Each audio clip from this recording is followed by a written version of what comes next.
మామిడిపళ్ళ రుచులే కాదు, కపిల్ వారి 30 సంవత్సరాల నాణ్యత మరియు నమ్మకం. కాంగ్రెస్ పార్టీలో మంత్రివర్గ విస్తరణ చర్చలు ఊపందుకుంటున్న వేళ మంచిర్యాల జిల్లా రాజకీయాలు సమ్మర్ హీట్ని మించే వ్యూహాలతో హీటెక్కిపోయాయి.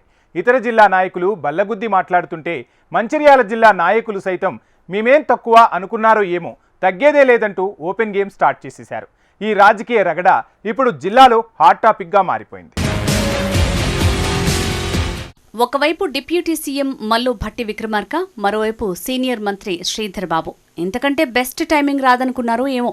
మంచిర్యాల ఎమ్మెల్యే కొక్కిరాల ప్రేమ్సాగర్ రావు తన స్పీచ్లో సెటైర్ మోడ్ ఆన్ చేసి చెన్నూరు ఎమ్మెల్యే గడ్డం వివేక్ కుటుంబంపై పరోక్షంగా ఫైర్ ఓపెన్ చేశారు.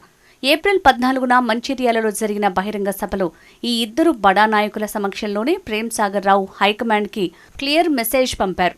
నేను 10 ఏళ్లు పార్టీ కోసం కష్టపడ్డాను, కానీ అన్ని పార్టీలు తిరిగొచ్చిన వాళ్లు ఇప్పుడు మంత్రి పదవులు అడుగుతున్నారు, వారికి ఇస్తే తెలుస్తుంది అంటూ ఆయన స్ట్రాంగ్ సిగ్నల్ ఇచ్చారు.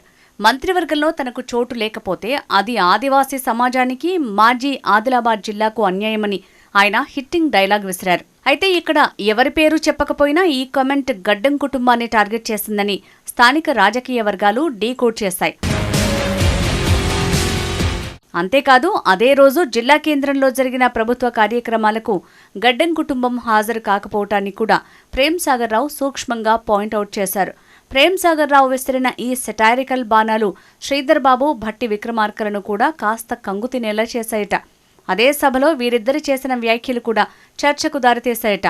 మధిర, మంచిర్యాల తనకు వేరువేరు కాదంటూ మాట్లాడిన భట్టి మాటలు ప్రేమ్సాగర్కు మద్దతు పలికాయా అంటూ చర్చ మొదలైందట. ఇక శ్రీధర్ బాబు కూడా ప్రేమ్సాగర్తో తనకున్న బలమైన బంధాన్ని పరోక్షంగా ప్రస్తావిస్తూ సపోర్ట్ ఎక్స్ప్రెస్ చేశారనే టాక్ వినపడుతోంది. గతంలోనూ శ్రీధర్ బాబు ప్రేమ్సాగర్ త్వరలో గొప్ప స్థానంలో ఉంటారు అంటూ కామెంట్ చేయటం గుర్తుకు తెచ్చుకుంటున్నారట క్యాడర్. నిజానికి ఈ సీనియర్ నాయకుల సపోర్ట్తో ప్రేమ్సాగర్ మంత్రి పదవి ఖాయమని అంతా అనుకున్నారు. కానీ అనుకున్నవన్నీ సజావుగా సాగితే అది కాంగ్రెస్ ఎందుకవుతుంది? ఇక్కడే గడ్డం కుటుంబం కూడా మంత్రి పదవి కోసం పట్టుబట్టారు. దీంతో గడ్డం ఫ్యామిలీ వల్లే ప్రేమ్సాగర్ రావుకి అడ్డంకులు ఎదురయ్యాయని ఆయన వర్గం ఫైర్ మీదుందట. అందుకే ఇక ఊరుకునేది లేదంటూ ఓపెన్గా విమర్శనాస్త్రాలు సంధించారని చర్చ జరుగుతోంది. అయితే ఈ ఓపెన్ గేమ్ అంతా సీనియర్ నాయకులకు తెలియకుండా జరుగుతోందా అనే అనుమానాలు కూడా లేకపోలేరు. ఇదిలా ఉంటే ప్రేమ్సాగర్ రావు పరోక్ష కామెంట్లు తమను ఉద్దేశించినవేనని గడ్డం కుటుంబం కన్ఫర్మ్ చేసుకుని వెంటనే కౌంటర్ ఫైర్ స్టార్ట్ చేశారట.